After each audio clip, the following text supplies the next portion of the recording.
Bom dia, Luiz Lopes. Bom dia a todos aqueles que nos acompanham pelas diversas plataformas, seja da Montemor, seja da Progresso FM. Eu quero, de início, agradecer aí o elogio, né? Disse que eu estava bonito, mas também eu quero lhe pedir desculpa, Luiz, porque mais cedo me comprometi de participar do seu programa de maior alcance no Estado e acabei, por impossibilidade técnica, não podendo participar. Mas aí já estou aqui pedindo desculpa e mais uma vez me colocando à disposição para caso você queira algum esclarecimento acerca dessa mini-reforma, desta reforma eleitoral para todo o estado do Ceará na sua rede de rádio, também estarei à disposição e espero que a técnica me permita fazer isso. Luiz, eu tomei o cuidado e até já fiz exposição sobre isso em outros veículos de comunicação, acerca do texto final dessas propostas. São duas propostas que foram ontem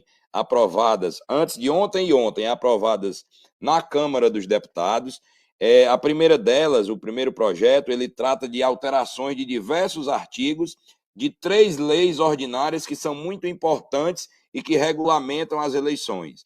Houve alteração no Código Eleitoral, houve alteração na Lei das Eleições, que é a Lei 9.504, e houve alteração na Lei dos Partidos Políticos, porque são inúmeras as alterações. E houve também, isso foi a votação de ontem, alteração na Lei Complementar 64 de 1990, que essa é a lei que a gente costuma chamar de Lei das Inelegibilidades. Foi essa lei, as alterações dessa lei, que significaram o que se representou numa outra reforma eleitoral que teve a aplicação da lei da ficha limpa. Essa, sim, traz, e talvez seja o maior burburinho, acerca dessa questão das inelegibilidades. Mas eu estou aqui à disposição para os esclarecimentos tanto das alterações da Lei Complementar 64 de 90, que é a Lei das Inelegibilidades, quanto do Código Eleitoral, da Lei das Eleições e da Lei dos Partidos Políticos. Essas mudanças giram em torno das inelegibilidades, giram em torno da distribuição de recursos em razão das cotas de gênero e de cor, de raça, na verdade. Também sobre os procedimentos de convenção. É importante, e que principalmente que eu me dirijo a todos os colegas advogados, aqueles profissionais que atuam na assessoria dos candidatos, dos pré-candidatos, dos partidos políticos, porque essa é uma mudança, no meu entender, significativa. Por exemplo, as datas para a realização das convenções. Houve uma alteração e agora a convenção deve acontecer entre 10 e 25 de julho, já não mais até o dia 5 de agosto, como antigamente. Então, até 25 de julho, os partidos terão em convenção, escolher os seus candidatos. Agora sim, Luiz, eu até me adiantei, porque eu deveria ter dito logo uma coisa aqui a você, para que fique claro para todos. Essas alterações, elas foram feitas na Câmara dos Deputados. Esses textos serão submetidos agora em sequência ao Senado Federal. E para que tenham aplicação nas eleições do ano que vem, eles têm que estar votados um ano antes da eleição. O Senado Federal tem agora a responsabilidade de, dentro deste prazo de um ano antes das eleições, votar esse texto, com alterações ou sem alterações, e aí vai demandar, dependendo se tiver ou não tiver, vai demandar retorno ou não à Câmara dos Deputados, e aí é que nós saberemos, em definitivo, se essas alterações valerão para as eleições do ano que vem. Pedro Neto, a anistia, aquele projeto da anistia, que aí pode salvar um bocado de gente que está aí à beira de perder mandato de vereador, de deputado, inclusive com a questão da lei de cota de gênero. Esse projeto não foi votado, mas nos bastidores ele vai ser Esse, votado? esse projeto já não diz respeito a essas alterações que foram votadas antes de ontem e ontem. Este projeto que trata que está sendo chamado de anistia, mas na verdade desta adequação das regras de cota e de distribuição de recursos, são tratados em uma outra proposta legislativa, que é a emenda constitucional número 9 de 2023, que versa exclusivamente sobre a questão dos equívocos na distribuição e na aplicação da lei das cotas de gêneros. Mas a informação que tive foi que, submetida à comissão especial para esse fim, houve um pedido de vista conjunto, proposto inicialmente por um deputado do PSOL, uma deputada do PSOL, e depois foi assumido por todos em conjunto, e houve um pedido de vista, e esse projeto ainda não foi disponibilizado ao plenário para votação. Então, eu acho que a gente deve postergar um pouco o tratamento, mas já tem um texto já disponível no site da Câmara dos Deputados dessa proposta de emenda constitucional. Questão do que foi aprovado ontem.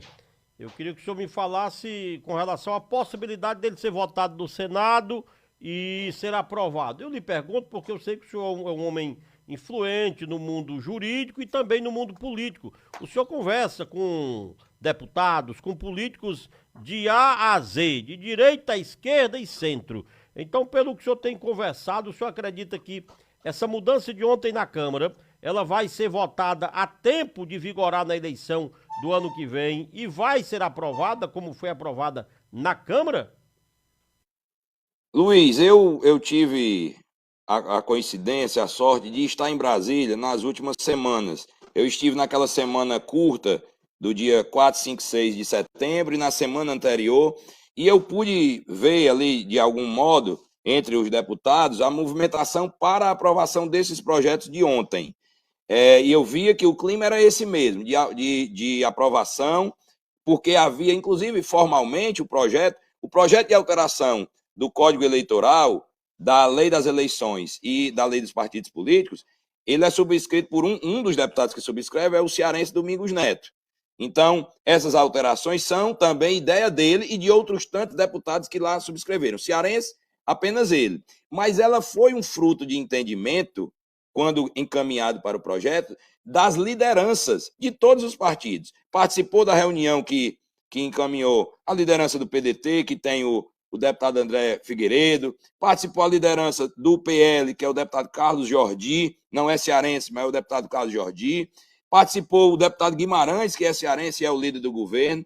Então, esses entendimentos da Câmara, eu acabei tendo algum contato e vendo e já previa que essas aprovações iriam acontecer. Já no Senado, eu devo dizer que eu não estive lá, mas o que senti, porque acabou que nessa estada em Brasília tive contato com alguns senadores, senti que do jeito que, uma vez aprimorado, como foi antes de ir a plenário, chegando ao Senado não teria dificuldades. Hoje de manhã, na imprensa nacional, eu vi uma manifestação e aí eu vi o vídeo do presidente do Senado, o senador Rodrigo Pacheco, dizendo que esse texto da mini-reforma seria analisado com tranquilidade, sem nenhum assodamento, sem nenhuma pressa, para que, então, ele fosse votado antes do prazo, para cumprir o prazo de um ano antes das eleições.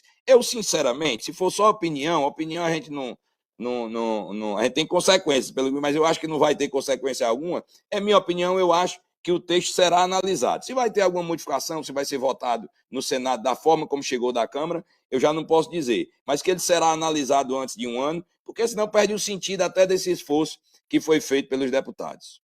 Há um entendimento entre as duas casas, com raras exceções. O Senado não entra em confronto com a Câmara Baixa, que é a Câmara dos Deputados, e vice-versa. Mas, doutor Pedro Neto, o que há de relevante, desde ontem que eu recebo ligações de políticos, de lideranças, de ex-prefeitos, de ex-presidentes de câmaras municipais sobre esse assunto. O que é que afrouxa mesmo esse projeto aprovado da Câmara ontem? Eu tenho um caso de todas as regiões do estado. Tem Limoeiro do Norte, por exemplo, o ex-prefeito Dilmar, dependendo do que afrouxar, ele pode ser candidato. O Glauber Castro do mesmo jeito. Tem gente do Aracati, da Jaguaruana, tem um magote de gente do Pacajus, ex-prefeito, tem ex-prefeita do Cascavel, tem de Barreira, da Ocara e assim vai. Tem de Redenção, tem do Horizonte, tem da Itaitinga, tem de Fortaleza. e de vários outros municípios, ex-vereadores, ex-presidentes de câmaras municipais que estão na expectativa. Afrouxa em que o que foi aprovado ontem, esse texto aprovado na Câmara, doutor? Luiz, para esses ex-gestores que têm alguma pendência com a justiça, têm alguma inelegibilidade contra si, já até reconhecida, pode até já ter sido submetida ao judiciário em revisão, em pedido de candidatura posterior e já definitiva, a esses aí, a grande expectativa são essas alterações propostas e aprovadas ontem, não antes de ontem, aprovadas ontem na Câmara dos Deputados. Volto a dizer, se essa previsão, se esse projeto que foi aprovado ontem na Câmara for confirmado no Senado um ano antes da eleição, nas próximas eleições, aqueles que estavam contando os prazos de 8 anos de inelegibilidade a partir do fim dos seus mandatos, agora vão poder contar a partir de outra data. No caso, um exemplo, no caso de renúncia de mandato, aquele que renunciou, eu até já tive a oportunidade de falar isso, aquele que renunciou, a exemplo, no primeiro ano do mandato, renunciou e estava inelegível 8 anos a partir do fim daquele mandato que ele deveria ter concluído. Essa renúncia, ela vira o termo inicial do prazo de 8 anos. Será 8 anos da data da renúncia. Se um candidato vou dar o exemplo, você já colocou aí, o caso da ex-prefeita Ivonete. O caso da ex-prefeita Ivonete de Cascavel. Eu fui um dos advogados da ação responsável pela cassação da Ivonete. Se a prefeita Ivonete, que foi cassada no meio do mandato, acho que foi no segundo ano, entre o segundo e o terceiro ano, ela teve a decisão de cassação. Foi quando depois teve a eleição suplementar, que o Tiago, hoje prefeito, foi eleito a primeira vez. A inelegibilidade que começaria no fim daquele mandato, começou da data da decisão que a tornou inelegível. Então, os 8 anos, porque em tese, a inelegibilidade de 8 anos, ela era um pouco maior, porque você tinha sempre o acréscimo de meses, de anos, ali do período do mandato, que você ainda tinha a cumprir. Nesse caso, individualmente, aí eu tenho dito que eu também tenho sido procurado por alguns ex-gestores, eu tenho dito, valham-se das assessorias que vocês têm. Eu sempre que isso acontece, puxando a sardinha para o meu lado, eu acho bom, porque todo mundo vai ter que procurar um advogado e espero que um especialista para poder dar um esclarecimento correto acerca da possibilidade ou não de já nas próximas eleições alguém ser candidato. Hoje eu recebi ligação de um ex-prefeito que já estava fora da disputa política oficialmente há algum tempo, mas que, se vingar essa decisão, ele vai voltar e alquimista com um apelo popular significativo lá no município dele. O município não é nem no Vale do Jaguaribe, não é no Vale do Caju, região de Crateús. Eu acredito que essa decisão, valendo estas regras, nós teremos mudanças significativas em diversos municípios do estado do Ceará. Winston Churchill, ex-primeiro-ministro... Na disputa, né? Mudança na disputa. Muita gente... Na disputa, no quadro eleitoral da disputa eleitoral. Muita gente que não seria candidato pode passar a ser candidato. Não estaria apto legalmente a disputar, pode passar a estar. Eu estava dizendo, o Winston Churchill, ex-primeiro-ministro britânico, ele dizia que a política é o único lugar em que se pode morrer e ressuscitar mais de uma vez. E pode ser que essa decisão seja a ressurreição de alguns que se consideravam alijados ou afastados já do processo político de seus municípios. E o doutor Pedro Neto, o que tem de mais relevante é esse ponto, né? Que pode trazer aí a condição de candidatura de pessoas que hoje estariam inelegíveis. Por exemplo, o caso de um prefeito que teve contas desaprovadas pelo TCE e pela Câmara Municipal. O caso do ex-prefeito, por exemplo, o nosso prefeito de Pacajus, ele está às vésperas de uma cassação, pode vir a ser cassado pela Câmara Municipal na próxima sexta-feira, dia 22. Pacajus, próxima quinta ou sexta-feira, ele pode vir a ser cassado, segundo dizem os vereadores de oposição, que são 11. Nós temos em Pacajus também um outro ex-prefeito que foi cassado pela Câmara, o Frank Chaves. A minha pergunta é, esses dois homens, o Bruno não pode ser candidato, ele é reeleito já. Mas o Frank, por exemplo, que foi cassado pela Câmara Municipal de Pacajus em 2018, ele pode estar apto a ser candidato no ano que vem com essa nova regra? Pela regra em si, não, porque do ano que vem para cá, em conte da data da cassação, nós não teria sido transcorrido os 8 anos. Então, objetivamente, creio que para o Frank não seria possível. Muito embora eu sou muito cético assim em dizer, rapaz, eu só gosto de dizer de certeza quando eu analiso a documentação. Porque, e aliás, eu nem digo de certeza. Eu digo, olha, as chances são essas. Nós temos essas chances de conseguir reverter ou de conseguir que o registro de candidatura seja deferido. Mas nesse caso específico do Frank, se ele foi cassado agora há pouco tempo e não transcorreu 8 anos, ainda que da data da cassação e não do fim do mandato que ele deveria ter concluído, nós não teríamos o transcurso dos 8 anos. Com relação a quem foi cassado, Luiz, me permita que contas desaprovadas pela Câmara e TCE, que aí tem muita gente, né? Não, essa causa de inelegibilidade e desaprovação de contas, ela é submetida ao escrutínio da Justiça Eleitoral. É aquela história. A desaprovação de contas, ela deve configurar o tal ato doloso de improbidade administrativa e a Justiça Eleitoral é dado o direito de adentrar no mérito dessa decisão e entender se aquele fato constatado nas contas julgadas pelo Tribunal de Contas ou pelas câmaras municipais, se aquele fato era ou não um ato doloso de improbidade administrativa. A grande mudança relevante, o que é, doutor? Me fala especialmente isso. O que é que muda de forma... Se quando dado em definitivo, ou se quando julgado por órgão colegiado, que é também uma das hipóteses, se a decisão de inelegibilidade vem desses casos, não se conta mais do fim do mandato, se conta desse episódio, da renúncia, da desaprovação de contas, da condenação por abuso de poder, dessas hipóteses previstas nos diversos incisos do artigo 1º da linha, artigo 1º, inciso 1º, e das diversas alíneas da Lei Complementar 64/90, que sofreu as alterações. Se for aprovada no Senado e sancionada, só vai valer para quem tem os 8 anos, é isso?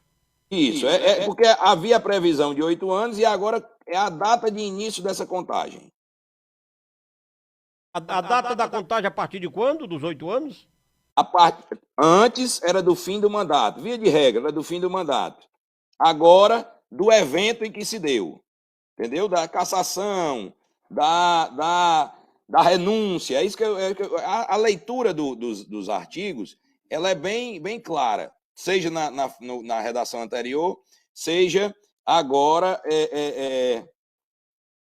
na nova redação. Seja agora na nova redação. Antes se contava do fim do mandato, agora se conta da data do evento que deu causa à inelegibilidade.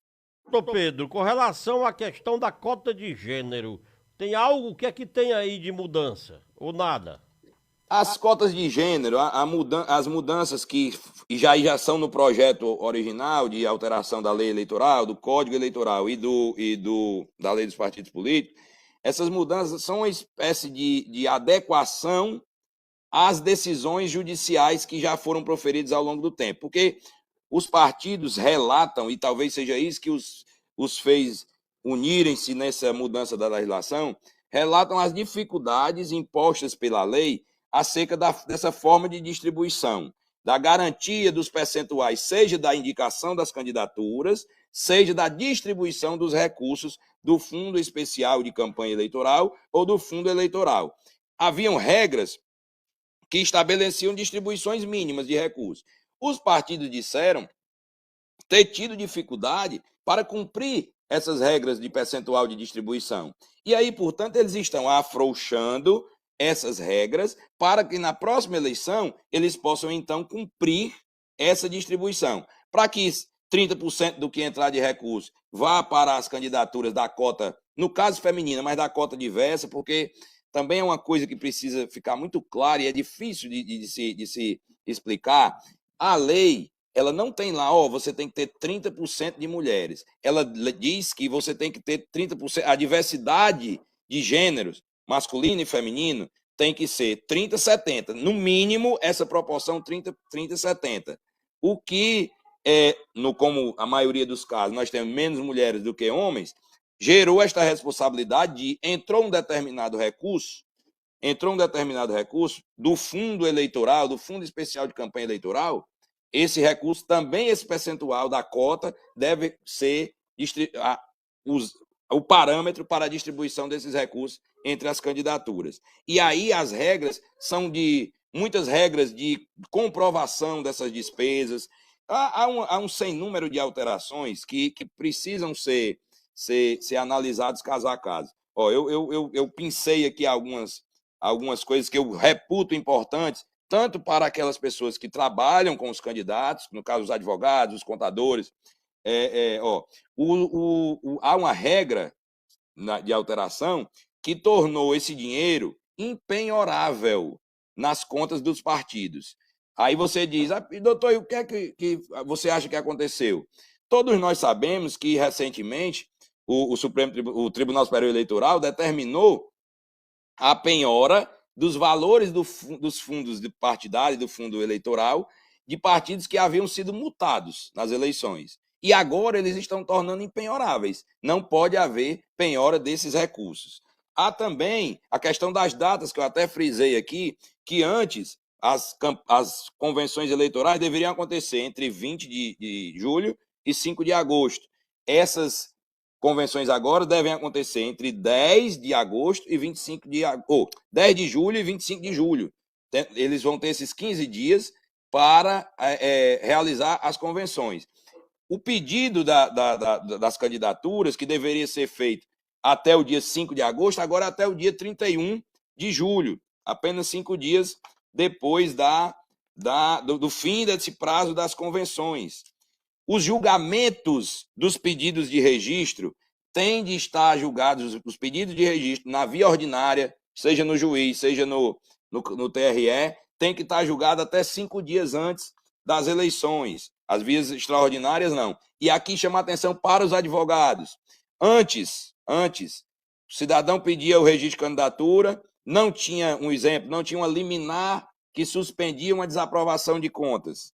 Aí, quando analisava, naquele dia que analisava, se ele não tivesse a liminar, pronto, morreu Maria Preá, não ia mais conseguir. Agora, o texto da lei está dizendo que até o julgamento final pelo Tribunal Superior Eleitoral, se ele conseguir a liminar, aí ele vai ter o registro de candidatura deferido, ainda que seja depois das eleições. São detalhes. Um detalhe, o gasto individual, o eleitor pode gastar individualmente com o candidato até agora, até R$ 2.855,97, antes era R$ 1.069, salvo engano.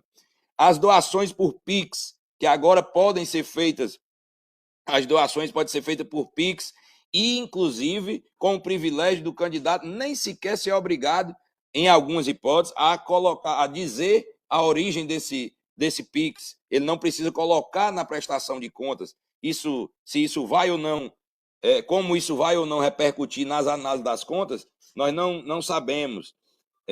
Continua vedada a doação por empresas. Mas se uma empresa fizer um Pix e eu não tiver a obrigação de colocar, essas são dúvidas que quem trabalha com o direito eleitoral vê que nós estamos aí em meio a uma possibilidade de inúmeros questionamentos jurídicos a respeito disso. Um dado que eu reputo importante, principalmente para o pessoal da imprensa, e aqui já me antecipando um pouco para dizer a você, Luiz, agora há uma obrigação, que essa não havia, uma obrigação no pedido de registro de candidatura e da divulgação, quando da divulgação, se identificar o estatístico, o profissional que deve estar regularmente inscrito no Conselho de Estatística para, quando for registrado e divulgar uma pesquisa eleitoral. Essa essa questão, eu acho que pode trazer grandes discussões ao longo do período eleitoral vindouro, uma vez valendo essas regras para as próximas eleições. Mas também eu devo colocar para você, Luiz, e aí, eu nem sei se você permite, se é o caso aí, se no programa você é aberto para as perguntas da população, de quem interage aí nas redes sociais. Mas uma coisa que também, para nós que lidamos com o direito eleitoral, vai trazer grandes discussões, é a nova forma do cômputo, do cálculo do quociente eleitoral e da indicação das vagas para as câmaras de vereadores e depois para as assembleias legislativas. Eu digo isso porque antes nós tínhamos duas fases de cálculos. Era os cálculos do quociente partidário e depois as vagas da sobra. E agora nós temos quatro fases para a distribuição, então, das vagas da sobra. E aí, a regra geral é aquela que só participarão os partidos que atingirem o quociente eleitoral e os candidatos que atingirem pelo menos 10% desses quocientes eleitorais. Entendeu? Essa é a grande questão. Um exemplo claro que me veio à mente tão logo eu vi a alteração é do caso do vereador de Fortaleza. O vereador de Fortaleza meu Deus do céu, Pedro Matos, vereador Pedro Matos. O vereador Pedro Matos, ele é filiado ao PL, ao Partido Liberal. E ele foi candidato a deputado estadual. E pelas regras da eleição passada, o partido teria direito à sobra e o candidato teria de ter pelo menos 20% do quociente eleitoral. 20%. O Pedro, em tese, o PL teria direito a mais uma vaga, teria direito a mais um deputado, pela quantidade geral de votos. Mas o Pedro não pôde assumir porque ele não tirou 20% do quociente eleitoral. Só que ele tirou 10%. Então, se a regra que tivesse valendo fosse essa que foi aprovada agora, o Pedro seria o mais um deputado do PL, estaria como deputado do PL. Então, essa mudança ela é significativa, principalmente nesse jogo de filiação dos candidatos a vereador, porque vão ter que estar atentos. Salvo engano, nós temos um deputado federal que o partido não atingiu o quociente eleitoral. Não atingiu o quociente eleitoral na eleição para deputado. Mas ele entrou porque na distribuição da sobra ele acabou ficando com o maior índice. Só que nesse caso ele não iria poder participar, porque o partido não atingiu o quociente eleitoral. Pedro Neto, muito obrigado, bom dia para o senhor. Eu que agradeço. Bom dia, um abraço a todos.